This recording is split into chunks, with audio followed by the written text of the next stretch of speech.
សួស្តីបងប្អូនទាំងគ្នាថ្ងៃនេះ admin មកសម្រាយភាគបន្តនៃរឿង Drifting Away ដែលរឿងរបស់យើងបានឈានមកដល់ភាគទី10ហើយដូច្នេះកុំឲ្យខាត់ពេលយូរយើងចូលទៅកាន់ការសម្រាយតែម្ដងទៅដើមនៃភាគ10នេះគឺប្រពន្ធនិងកូនប្រុសរបស់លោកមេក្រុមផឹងពួកគេបានត្រឡប់មកពីជីងប៉ៃវិញហើយគ្រាន់តែចូលមកដល់ក្នុងផ្ទះភ្លាមនឹងពួកគាត់មានការភ្ញាក់ផ្អើលខ្លាំងមែនទែនកូនប្រុសគេបានស្រែកឡើងខ្លាំងនិងនិយាយថាពួកយើងចូលខុសផ្ទះទៅដឹងម៉ាក់ប្រពន្ធរបស់លោកមេក្រុមផឹងគាត់ចង់ភ័យដែរនឹងស្មានតែចូលខុសផ្ទះមែនណប៉ុន្តែមេក្រុមផឹងក៏បានស្រែកប្រាប់ពួកគាត់ថាឲ្យចូលមកជាផ្ទះរបស់ពួកយើងតើហើយទាំងអស់ហ្នឹងគឺសុទ្ធតែជាការរៀបចំរបស់លោកមេក្រុមផឹងដើម្បីឲ្យប្រពន្ធកូនរបស់គាត់មានការភ្ញាក់ផ្អើលនៅពេលដែលត្រឡប់មកវិញគាត់បានកែកុនរៀបចំថ្មីពេញទាំងផ្ទះតែម្ដងមើលទៅឡើងស្លាភ្នែកនិងមានភាពទំនើបទាន់សម័យជាងមុនប្រពន្ធកូនរបស់គាត់សប្បាយចិត្តណាស់ជាពិសេសគឺកូនប្រុសនៅពេលដែលគាត់បានឃើញបន្ទប់គេងរបស់គាត់ឡើងស្រឡាញ់ខ្លាំងមែនទែនមេក្រុមផឹងគាត់បាននាំប្រពន្ធគាត់ដើរមើលកន្លែងផ្សេងទៀតទុកឲ្យកូនប្រុសគាត់នៅសប្បាយអនៅនឹងហើយប្រពន្ធរបស់គាត់ក៏បានសួរទៅកាន់ប្តីថាបងឈ្នះឆ្នោតមែនហើយទាំងអស់ហ្នឹងចំណាយអស់ប្រមាណទៅមេក្រុមផឹងគាត់បានឆ្លើយថាគឺក្រុមការងាររបស់គាត់ជួយគាត់ធ្វើទេវាមិនអស់លុយប្រមាណទេរបស់ដែលថ្លៃជាងគេគឺមានតែរូបចម្លាក់សេះនេះមួយទេគាត់ទិញវាដាក់ដើម្បីឲ្យនាំសំណាងល្អអញ្ចឹងណាបន្ទាប់មកមេក្រុមផឹងនិងប្រពន្ធរបស់គាត់ក៏មានពេលវេលាស្វីតជាមួយគ្នាបន្តិចទៅងាកមកអ្នកកំពុងតែចាប់ខ្យល់នេះវិញគឺជាអបិជីតាឈុនគាត់កំពុងតែឲ្យចែម្ចាស់ហាងថ្ងៃមុនហ្នឹងចាប់ខ្យល់ឲ្យគាត់ហើយចែម្ចាស់ហាងហ្នឹងគាត់មានឈ្មោះថាលីយីងចាប់ខ្យល់បដាហ្នឹងពួកគេក៏បាននិយាយគ្នាបដាដោយសារតែបេជីតាឈុនដូចជារអ៊ូរទាំរឿងអត់លុយពេកចែលីយីងហ្នឹងក៏បានណែនាំគាត់ថាឲ្យទៅធ្វើការនៅកន្លែងសត្វធាតុទៅបើចង់បានលុយច្រើនអបេជីតាឈុនពីដំបូងឡើយដូចជាមិនសូវជាចាប់អារម្មណ៍ទេប៉ុន្តែនៅពេលដែលឮចែលីយីងនិយាយថាអ្នកដែលធ្វើការនៅទីនោះអាចរកប្រាក់បានរាប់សែនយួនឯណោះក្នុងមួយឆ្នាំអបេជីតាឈុនហ្នឹងគាត់ឡើងភ្ញាក់ផ្អើលហើយក៏ពឹងចែលីយីងឲ្យជួយណែនាំគាត់ទៅកន្លែងហ្នឹងផងចែលីយីងក៏បានសួរអបេជីតាឈុនថាអញ្ចឹងគាត់ចេះធ្វើការងារទាំងអស់ហ្នឹងអត់និយាយមិនចេះមិនបើជំនាញគាត់អីហ្នឹងប៉ុន្តែអបេជីតាឈុនហ្នឹងក៏ចេះតែផអញ្ចឹងទៅថាគាត់អាចរៀនវាបានតើហើយបន្ទាប់មកក៏បានឃើញថាអបេហ្នឹងបានចូលទៅធ្វើការនៅកន្លែងហ្នឹងបានសម្រេចងាកមកអបេឈឺពីវិញគាត់បានចំអិនម្ហូបឲ្យស្ត្រីដែលជាគូស្នេហ៍ថ្នងថ្មីរបស់គាត់និងកូនប្រុសរបស់នាងញ៉ាំស្ត្រីម្នាក់ហ្នឹងនាងមានឈ្មោះថាហ្វឹងជ្រងហ៊ွန်អញ្ចឹងឯមានសំហៅគាត់ថាចៃហ៊ွန်អញ្ចឹងណាហើយនៅទីហ្នឹងគឺជាហាងរបស់ចៃហ៊ွန်អបិឈឺពីមើលទៅគាត់យកចិត្តទុកដាក់ទៅលើពីរអ្នកម្ដាយកូនហ្នឹងណាហើយក៏ចោះសម្រងជាមួយនឹងកូនប្រុសរបស់ចៃហ៊ွန်ដែរញ៉ាំអាហាររួចហើយហ្នឹងគាត់ក៏ជួនកូនប្រុសរបស់ចៃហ៊ွန်ទៅសាលារៀនទៀតឈុតបន្ទាប់មកហ្នឹងមិត្តភ័ក្តិរបស់ចៃហ៊ွန်ក៏បានសួរនាំចៃហ៊ွန်ថាមិនដែរដៃគូថ្មីរបស់នាងហ្នឹងចៃហ៊ွန်ក៏បាននិយាយទៅសារអបិឈឺពីថាគាត់យកចិត្តទុកដាក់មកលើពួកយើងណាហើយគាត់ប្រកែចំអិនអាហារមែនតែនធ្វើដៃគាត់ល្អជាងនៅក្នុងភោជនីយដ្ឋានទៅទៀតមិត្តភ័ក្តិចៃហ៊ွန်បាននិយាយថាមើលទៅអបិឈឺពីហ្នឹងគាត់មិនមែនជាអ្នកនៅក្នុងតំបន់ហ្នឹងទេហើយឯងមិនបានសួរគេអត់ថាមិនក៏គេមកនៅទីហ្នឹងចៃហ៊ွန်គាត់មិនបានសួរទេព្រោះគាត់គិតថាវាមិនចាំបាច់ហើយខ្វះអីអ្នករស់នៅនឹងកកោកសុទ្ធតែគេមកពីតំបន់ផ្សេងដែរហ្នឹងមិត្តភ័ក្តិចៃហ៊ွန်ក៏និយាយតទៀតថាអបិឈឺពីហ្នឹងមើលទៅដំណើររបស់គាត់ដើរឈ្ងោកហើយមនុស្សបែបហ្នឹងពិបាកនឹងស្មានណានិយាយទៅអត់គួរឲ្យទុកចិត្តអញ្ចឹងណាតែចៃហ៊ွန်ក៏និយាយលេងសើចជាមួយនឹងមិត្តភ័ក្តិវិញថាចំណែនគាត់មែននៅពេលដែលឃើញមានណាគេម្នាក់មកល្អជាមួយគាត់និងកូនគាត់អញ្ចឹងប៉ុន្តែគាត់និយាយក្នុងន័យលេងសើចទេគាត់មិនមែនប្រកាន់មិត្តភ័ក្តិអីទេហើយយើងមកមើលស្ថានភាពរបស់ចិនឥឡូវនេះវិញតាំងពីនាងផ្លាស់ប្ដូរមកទីកន្លែងថ្មីនិងសាលារៀនថ្មីមកនាងកាន់តែល្អប្រសើរឡើងវិញហើយមានមិត្តភ័ក្តិហ្នឹងក៏ល្អអត់មានជួបជាមួយនឹងក្រុមបូលីធ្វើបាបនាងអីទៀតទេហើយការសិក្សារបស់នាងនៅតែល្អដដែលហ្នឹងម៉ាក់របស់នាងវិញក៏ផ្លាស់ប្ដូរទាំងស្រុងលែងដាក់សម្ពាធទៅលើកូនដូចមុនទៀតហើយចិនឥឡូវហ្នឹងនាងក៏ហ៊ានចេញក្រៅតែម្នាក់ឯងដែរនិយាយទៅបើពីមុនអីនាងទៅណាអញ្ចឹងតើតប៉ាម៉ាក់នាងទៅជាមួយតែឥឡូវហ្នឹងនាងអាចកាត់បន្ថយនៅការភ័យខ្លាចបានច្រើនងាកមកមើលអបិលីកាងវិញឥឡូវនេះគាត់បានបើកដំណើរការកន្លែងបុកវិយានិងកន្លែងម៉ាស្សារបស់គាត់ហើយនិយាយចឹងតាំងពីពួកគេទាំង4នាក់បានផ្លាស់មករស់នៅក្នុងតំបន់ហ្នឹងពួកគេបានប្រើឈ្មោះថ្មីទាំងអស់ប៉ុន្តែអត់មានសំហៅឈ្មោះពួកគាត់ចាស់ដដែលអញ្ចឹងណាឥឡូវហ្នឹងអបិជីតាឈុនគាត់បានមកជួបជាមួយនឹងអបិលីកាងដើម្បីប្រាប់អបិលីកាងតែឥឡូវហ្នឹងពួកយើងអាចចុះសិភៅស្នាក់នៅទីហ្នឹងបានហើយប្រធានភូមិនៅទីហ្នឹងស្រួលនិយាយគ្នាណាហើយពួកគេកំពុងតែមានគម្រោងចង់ទិញផ្ទះមួយនៅទីហ្នឹងបន្ទាប់មកឈុតក៏កាត់មកកាន់មន្ទីរពេទ្យវិញពីព្រោះថាឥឡូវនេះចៅហុងយូគាត់បានសម្រាលកូនហើយគឺជាកូនប្រុសហើយចៅហុងយូឥឡូវហ្នឹងគាត់បានដូរឈ្មោះដាក់វាងយីងវិញអេដមីននិយាយឲ្យថាចៅហ្នឹងអត់ចោលយីងកតុយហ្នឹងទេទៅតែសម្រាលកូនថ្ម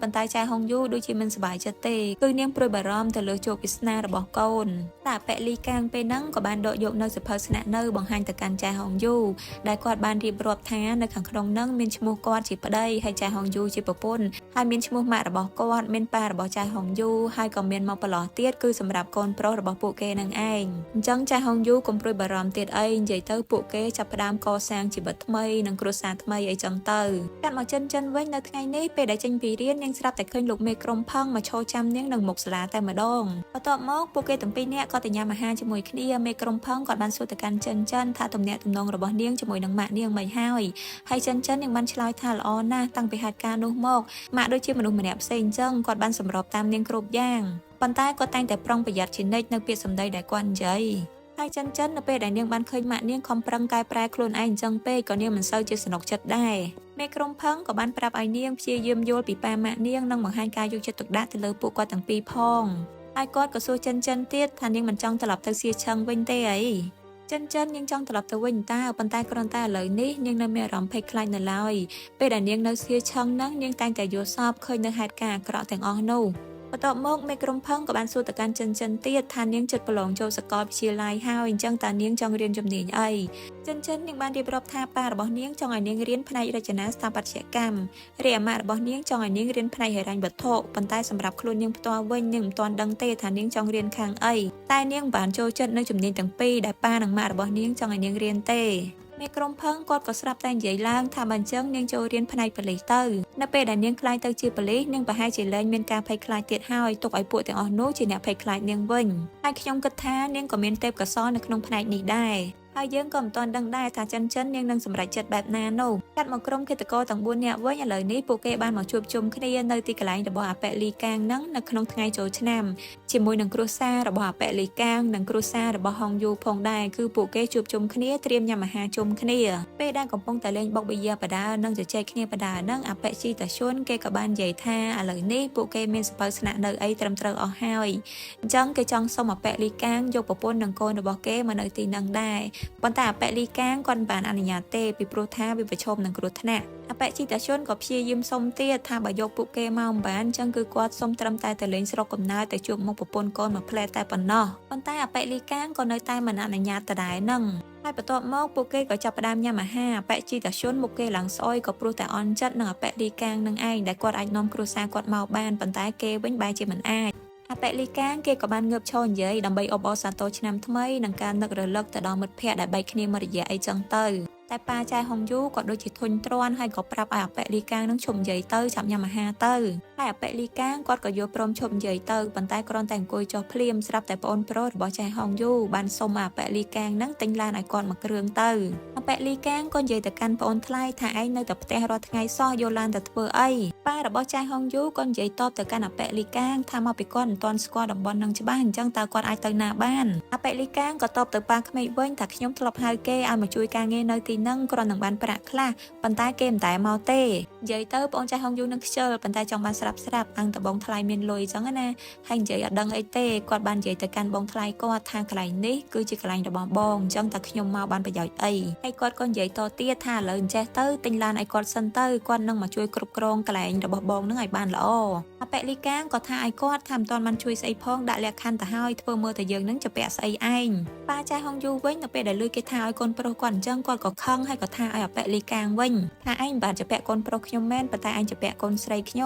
ំអញ្ចឹងគឺវាដូចជាពាក់គ្រួសារខ្ញុំទាំងមូលអញ្ចឹងនិយាយទៅច្រឹកតានឹងទ្រង់យ៉ាប់ដែរបែបគិតថាកូនប្រសានឹងចង់បូមយកប្រមាណក៏បានដែរមើលទៅលោកយាយនាងស៊ីវិញត្បិតថាគាត់ចាស់វែងមែនប៉ុន្តែគាត់មិនមែនដឹងអីទេហ៊ានថាឲ្យកូនគាត់វាយតានឹងវិញយកបន្លែគប់ផងអីផងទាំងទាំងកូននឹងតែម្ដងហើយពីរអ្នកយាយតានឹងឆ្លោះគ្នាលង្កលកូនគាត់ក៏មិនស្ដាប់ដែរប៉ុន្តែបានអាប៉ែឈឺពីនិងអាប៉ែជីតាឈុនគេជួយសម្រួលស្ថានភាពនឹងដោយពួកគេបកកាយនិយាយពាក្យល្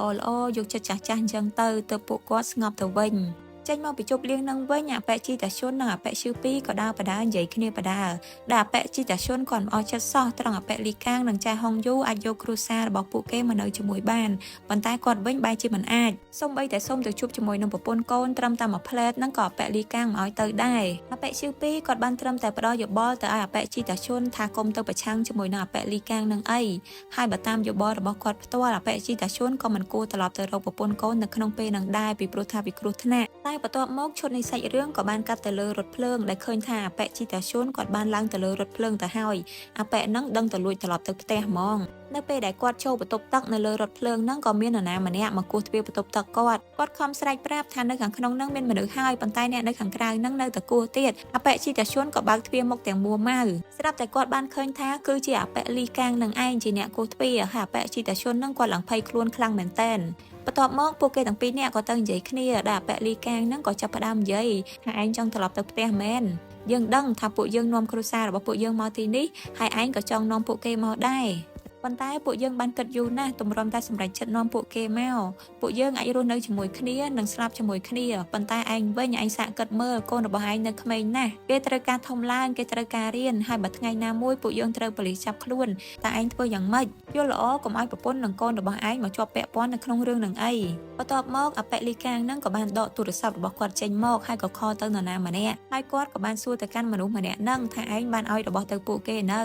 ៅបុរសដែលនៅក្នុងទូរស័ព្ទហ្នឹងក៏បានប្រាប់អប៉ែលីកាងវិញថាគាត់បានឲ្យប្រាក់ទៅគេហើយបន្ទាប់មកអប៉ែលីកាងហ្នឹងក៏ហុចទូរស័ព្ទរបស់គាត់ឲ្យអប៉ែជីតាឈុននិយាយអប៉ែជីតាឈុនគាត់ក៏បានឮសំឡេងប្រពន្ធរបស់គាត់នៅខ្សែម្ខាងទៀតដោយនាងបានសួរមកគាត់ថាមិនក៏បងឲ្យអ្នកផ្សេងយកលុយមកមិនក៏បងមិនមកដោយខ្លួនឯងអប៉ែជីតាឈុនក៏ប្រាប់នាងវិញថាគាត់នឹងត្រឡប់ទៅនៅប្រហែលថ្ងៃទៀតអញ្ចឹងគាត់ក៏ឲ្យគេយកលុយទៅមុនទៅហើយប្រពន្ធរបស់គាត់ហ្នឹងក៏និយាយតទៀតថាបងមានទុកខ្ញុំនិងកូនជាគ្រួសារទៀតអត់តើកូនរបស់ពួកយើងនឹងបានឃើញមុខប៉ារបស់គេម្ដងទៀតអត់ហើយអប៉ែជីតាឈុនក៏អត់មាននិយាយអីច្រើនទេគាត់គ្រាន់តែផ្ដាំប្រពន្ធគាត់ថាយកលុយហ្នឹងទៅប្រើប្រាស់ចាំបាច់ទៅដូចជាសម្រាប់កូនរៀនជាដើមឥឡូវនេះគាត់រវល់គាត់អាចនិយាយទៀតបានទេហើយគាត់ក៏បានបិទទូរស័ព្ទនិងព្យាយាមសុំអប៉ែលីកាងថាគាត់គ្រាន់តែចង់ត្រឡប់ទៅផ្ទះមើលប្រពន្ធកូនរបស់គាត់មកផ្លែតែប៉ុណ្ណោះប៉ុន្តែអប៉ែលីកាងក៏បានប្រាប់គាត់វិញថាឯងត្រូវដឹងថាបើយើងអាចរកនរណាម្នាក់ឲ្យបញ្ជូនលុយទៅឲ្យប្រពន្ធរបស់ឯងបានយើងក៏អាចរកនរណាម្នាក់ឲ្យទៅចាត់ការនាងបានដែរអប៉ែលីកាងនេះសាហាវខ្លាំងមែនទែនគំរាមតាំងពីគ្នាឯងបន្ទាប់មកសាច់រឿងរបស់យើងក៏បានកាត់មកដល់ឆ្នាំ2011តែម្ដងនិយាយទៅគឺកន្លងផុតទៅប្រហែលជា7-8ឆ្នាំពីព្រោះថាការបញ្ចាប់ផ្ដើមរឿងដំបូងគឺនៅក្នុងឆ្នាំ2002ឥឡូវហ្នឹងគឺថាកូនប្រុសរបស់លោកមេក្រុមផឹងគាត់បានធំហើយកុំឲ្យថាជិតចប់រឿងទៅហើយនៅមិនទាន់ស្គាល់ឈ្មោះគាត់ទៀតគាត់មានឈ្មោះថាផឹងឆឹងរីឯចិនវិញនាងកាត់សក់ឡើងខ្លីហើយនាងដូចជាកំពុងតែតាមដានទៅលើបុរសម្នាក់សង្ស័យតែនាងខ្លាយជាប៉ូលីសម្នាក់មែនហើយមើលទៅលុះដល់ពេលតាមម្ដងខាងក្រោមបុរសម្នាក់ហ្នឹងក៏មកចាប់ស្មានឹងពីក្រោយហើយការពិតទៅគឺជាលោកមេក្រុមផឹងសោះដែលការពិតទៅគឺគាត់កំពុងតែប្រហាត់ចិនពីការតាមដានជនល្មើសអញ្ចឹងណាប៉ុន្តែចិននាងនៅធ្វើមិនទាន់បានល្អទេពីព្រោះថានាងតាមជនល្មើសគេពេកហើយកាយវិការរបស់នាងចេញមកធ្វើឲ្យគេដឹងខ្លួនហ្មងអញ្ចឹងទៅក៏ត្រូវមាត់មេក្រុមផឹងបន្តិចទៅពីព្រោះថានាងមិនមែនធ្វើខុសទៅតែលើកទី1ទេបន្ទាប់មកនាងក៏ហាត់វាយទៀតហាត់បដាហ្នឹងក៏នឹកឃើញនៅពេលដែលចៃហុងយូវាយធ្វើបាបនាងហើយនឹកឃើញដល់រឿងហ្នឹងក៏ធ្វើឲ្យចិនមានអារម្មណ៍ឆេវឆាវនិងចង់សងសឹកទៅលើពួកគេជាខ្លាំងប៉ុន្តែចិននាងនៅមិនទាន់មានសមត្ថភាពគ្រប់គ្រាន់ទេពីព្រោះថានាងមិនទាន់អាចវាយត្រូវដៃគូប្រកួតរបស់នាងសំបីតែម្ដាយនិយាយទៅគឺត្រូវគេវាយរហូតមេក្រុមផឹងក៏ខំចូលមកខាត់និងប្រាប់ឲ្យចិនសម្រាប់សិនទៅប៉ុន្តែចិនហេតុតែមួម៉ៅវាយគេមិនត្រូវឯណោះបែរជាមកដាល់មុខមេក្រុមផឹងជំនួសទៅវិញហើយមេក្រុមផឹងគាត់ឡើងអស់អីនិយាយហ្មងបន្ទាប់មកឈុតក៏កាត់មកផ្ទះរបស់លោកមេក្រុមផឹងវិញហើយឃើញថាចិននាងក៏នៅញ៉ាំអាហារជាមួយនឹងគ្រួសាររបស់លោកមេក្រុមផឹងដែរហើយចិននាងក៏បានជួយបង្រៀនមេរៀនទៅដល់ផឹងឆឹងដែរពេលហ្នឹងប្រពន្ធរបស់មេក្រុមផឹងក៏បានសួរចិនថាម៉េចក៏នាងចង់ធ្វើការនៅក្នុងផ្នែកស៊ើបអង្កេតឧក្រិដ្ឋកម្មទៅវិញចិននាងក៏និយាយតាមត្រង់ថាមេក្រុមផឹងធ្លាប់បានប្រាប់នាងថាធ្វើការនៅក្នុងផ្នែកហ្នឹងនឹងអាចធ្វើឲ្យនាងលែងមានការភ័យខ្លាចទៀតប្រពន្ធរបស់មេក្រុមផឹងក៏ចាប់ផ្ដើមបន្ទោសប្តីថាធ្វើការងារគ្រោះថ្នាក់តែឯងមិនអស់ចិត្តទេតែអូសគេឲ្យមកផ្សងគ្រោះថ្នាក់ជាមួយទៀតមេក្រុមផឹងឮប្រពន្ធថាឲ្យអញ្ចឹងក៏ខឹងដែរហើយក៏សួរទៅប្រពន្ធវិញថាអូននិយាយចឹងមានន័យថាម៉េចគ្រោះថ្នាក់ស្អីគេប្រពន្ធរបស់មេក្រុមផឹងក៏ចាប់ផ្ដើមនិយាយទៀតថាដឹងអត់ពេលបងចេញទៅបំពេញភារកិច្ចម្ដងខ្ញុំនិងកូនបារម្ភណាស់ហើយចុះប៉ាម៉ាក់នាងវិញតើពួកគាត់គិតមិនទៅចិនដែលឃើញពួកគាត់ឆ្លោះគ្នាអញ្ចឹងនាងក៏ប្រាប់ប្រពន្ធរបស់លោកមេក្រុមផឹងថានាងមិនអីទេប៉ាម៉ាក់របស់នាងគាំទ្រនាងណាស់ហើយនាងក៏បានគិតពីវាជាយូរដែរវាគឺជាការសម្រេចចិត្តរបស់នាងផ្ទាល់ដែលមកធ្វើការនៅក្នុងផ្នែកហ្នឹងប៉ុន្តែពីអ្នកប្តីប្រពន្ធរបស់លោកមេក្រុមផឹងហ្នឹងនៅតែប្រកែកគ្នាមិនឈប់ទេចិនហើយនឹងផឹងឆឹងគេធុញណាស់គេមិនចង់នៅស្ដាប់ពីអ្នកពួកគាត់ប្រកែកគ្នាទេក៏បបួលគ្នាងើបចេញមកស្ងាត់ទៅ ហើយពីអ្នកពួកគាត់នៅតែប្រកែកគ្នានឹងប្រកែកចុះប្រកែកឡើងក៏និយាយទៅដល់រឿងបងប្រុសរបស់ប្រពន្ធលោកមេក្រុមផឹងដែលឥឡូវនេះគាត់ទៅតែវះកាត់បេះដូងហើយកំពុងតែគេងនៅក្នុងមន្ទីរពេទ្យប្រពន្ធរបស់លោកមេក្រុមផឹងក៏បានប្រាប់មេក្រុមផឹងថាថ្ងៃស្អែកគួរតែទៅមើលគាត់ផងទៅលុះដល់ថ្ងៃស្អែកឡើងមេក្រុមផឹងគាត់ក៏បានទៅមើលបងថ្លៃរបស់គាត់ហើយក៏សួរសុខទុក្ខពីស្ថានភាពជំងឺជាធម្មតាអីចឹងទៅបងថ្លៃរបស់គាត់បន្ទាប់ពីរៀបរាប់ចុះឡើងហ្នឹងក៏និយាយទៅដល់ថាស្ថានភាពជំងឺរបស់គាត់ហ្នឹងនៅអាចព្យាបាលបានទេប៉ុន្តែអ្នកជំងឺម្នាក់ទៀតដែលគេនៅក្រែក្បែរគាត់ប៉ុន្តែឥឡូវហ្នឹងគេចេញបានហើយគឺថាស្ថានភាពរបស់គាត់ម្នាក់ហ្នឹងអាក្រក់ជាងគាត់ទៅទៀតគ្រូពេទ្យមិនហ៊ានសម្បីតែវះកាត់ឲ្យពេលហ្នឹងបរិះអាវការ៉ូម្នាក់នេះគាត់ហ្នឹងត្រូវជាប្អូនប្រុសរបស់ពូដែលគេនៅលើក្រែហ្នឹងហើយក៏ត្រូវជាប្អូនថ្លៃរបស់មេក្រុមផឹងដែរគាត់ក៏និយាយបន្តថាមែនហើយពេលដែលបងប្រុសចូលមកក្នុងពេទ្យហ្នឹងគឺបរិះម្នាក់ហ្នឹងគាត់និយាយថាគាត់ចង់ចេញពីពេទ្យហើយខ្ញុំបានឃើញនៅក្នុងបញ្ជីពេទ្យថាបរិះម្នាក់ហ្នឹងគាត់ឈ្មោះថាសុនពេលដែលខ្ញុំមើលទៅមុខគាត់ដូចជាប្រហែលខ្ញុំនឹកមិនឃើញទេទើបតែឥឡូវនេះបងប្រុសលើកពីគាត់មកនិយាយមួយសារទៀតទើបខ្ញុំនឹកឃើញថាគាត់ហ្នឹងគឺត្រូវជាមិត្តរួមថ្នាក់របស់ខ្ញុំកាលពីនៅអនុវិទ្យាល័យហើយគាត់ហ្នឹងចូលចិត្តបង្កបញ្ហាក្នុងសាលាណាប៉ុន្តែខ្ញុំចាំបានថាគាត់ដូចជាឈ្មោះតឹងស្អីទេតែឥឡូវហ្នឹងមិនក៏គាត់ទៅជាឈ្មោះសុនទៅវិញមេក្រុមផឹងពីដំបូងឡើយគាត់មិនបានចាប់អារម្មណ៍ទេតែមកសន្ទុះក្រោយមកគាត់ក៏ស្រាប់តែនឹកឃើញថាតឹងតិចលោជាអពៈតឹងលីកាងហ្នឹងទៅតិចលោថាគាត់បដូរឈ្មោះអីចឹងណាហើយគាត់ក៏បើករូបថតរបស់អពៈតឹងលីកាងឲ្យប្អូនថ្លៃគាត់មើលនិងសួរថាគឺជាគេនឹងមែនតែប្អូនថ្លៃរបស់លោកមេក្រុមផឹងក៏បាននិយាយមកកាន់លោកមេក្រុមផឹងវិញថាបងដូចជាប្រអាប់ខ្ញុំពេកហើយតែខ្ញុំចាស់ណាស់មែនបានត្រូវមានអតីតមិត្តរួមថ្នាក់មកចាស់ដល់ថ្នាក់ហ្នឹងប្រកាសជាមិនមែនគាត់នឹងទេ